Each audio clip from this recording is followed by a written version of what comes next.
Hi friends, నేను మీ జిజ్ఞాస్ని. ఈరోజు అయితే మేము ముందు కొత్త రెసిపీతో వచ్చేసాను. ఏంటంటే మనం ఈజీగా ఇంట్లోనే తయారు చేసుకున్న పాలకూర పప్పు.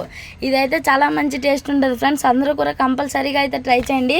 ఈ పాలకూర పప్పు అన్నది మనమైతే ఈజీగా అప్పటికప్పుడే అయితే తయారు చేసుకోవచ్చు.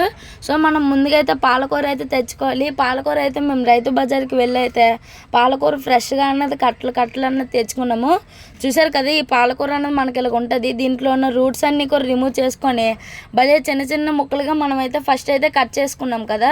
ఇదిగోండి, ఇలాగైతే మనం నీట్గా కట్ చేసుకున్న తర్వాత ఒక బౌల్లో మనమైతే ఇదంతా కూర అయితే వేసుకోవాలి. చూడండి, వేసుకున్న తర్వాత దీన్ని అయితే మనం శుభ్రంగా అయితే క్లీన్ చేసుకున్నాము. ఇప్పుడు మనమైతే ఒక బౌల్ తీసుకొని దీంట్లోకి మనం ఒక కప్పు ఎర్రపప్పు అయితే వేసుకొని దీన్ని అయితే శుభ్రంగా కడుక్కోవాలి. ఇప్పుడు ఎర్రపప్పు వేసుకున్న వెంటనే ఎర్రపప్పును అయితే మనం బాగా అయితే కడుక్కోవాలి.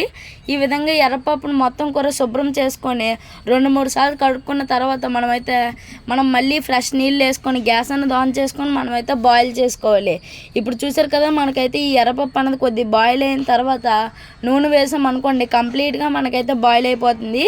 దీంట్లోకి మనం ఇప్పుడు సన్నగా తరిగి పెట్టుకున్న పచ్చిమిరపకాయ, అలాగే ఒక ఉల్లిపాయ కట్ చేసుకొని వేసుకున్న తర్వాత మనమైతే ఒకసారి మొత్తం కలిసేటట్టుగా అయితే కలిపేసుకుందాము. చూడండి, ఈ విధంగా మనం కొద్ది కన్సిస్టెన్సీ వచ్చిన తర్వాత మనమైతే ఇలా కొద్ది బాయిల్ అవుతుంది కాబట్టి టమాటీ అయితే కట్ చేసుకొని అయితే వేసుకుందాము. సో టమాటీ కూర వేస్తాం కాబట్టి ఒకసారి కలిపేసుకున్న తర్వాత మనం ఇందాక ఫ్రెష్గా కడిగి పెట్టుకొని బౌల్లో ఉన్న ఈ పాలకూరను మనమైతే ఇందులోకి అయితే వేసుకున్నాము.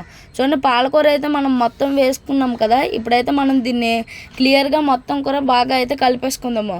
చూడండి, ఈ విధంగా అనుకోగానే మనకైతే ఇలాగ వస్తుంది. మళ్ళీ ఇంకా దీన్ని అయితే మీడియం ఫ్లేమ్లో పెట్టుకొని మనమైతే బాయిల్ చేసుకున్న తర్వాత మనమైతే ఒక స్పూన్ పసుపు అయితే వేసుకోవాలి. పసుపు వేసుకున్న వెంటనే ఒకసారి కలుపుకొని చూసారు కదా, పసుపు కలర్ అయితే మారిపోయింది. ఇప్పుడు మనమైతే కొంచెంసేపు బాయిల్ చేయిస్తున్నాం దీనికి. ఇదైతే మనకి మీడియం ఫ్లేమ్లో అయ్యి మంచిగా అయితే బాయిల్ అవుతుంది కదా. ఈ విధంగా మనకి కొద్ది చిక్కటి కన్సిస్టెన్సీ రాగానే మనమైతే ఉప్పు అయితే వేసుకోవాలి. ఉప్పు అన్నది మీ రుచికి టేస్ట్కి సరిపడంత వేసుకున్న తర్వాత కారం అన్నది 1.5 స్పూన్ అయితే వేసుకోవాలి. ఇప్పుడు మనం ఇదంతా కూర బాగా అయితే కలిపేసుకుంటున్నాం కదా. ఈ విధంగా మనమైతే మొత్తం కూర కలిపేసుకున్నాం అనుకోండి, అంతే. ఇప్పుడు మనం ఈ పప్పునైతే మనం పక్కన పెట్టుకోండి. మళ్ళీ మనం గ్యాస్ అన్నది ఆన్ చేసుకొని పోపుకి మనం వాడతాం కదా, పోపు మిక్చర్ది అలాంటిది మనమైతే ఒక కడాయి అన్న చిన్న ప్యాన్ అన్నది తీసుకొని దాంట్లోకి మనమైతే 2 స్పూన్లు నూనె అయితే వేసుకోవాలి. వేసుకున్న తర్వాత మనమైతే ఎల్లుల్లిపాయలు అయితే పొట్టు తీసుకొని పెట్టుకొని అయితే మనం దీన్ని ఫ్రై చేసుకోవాలి.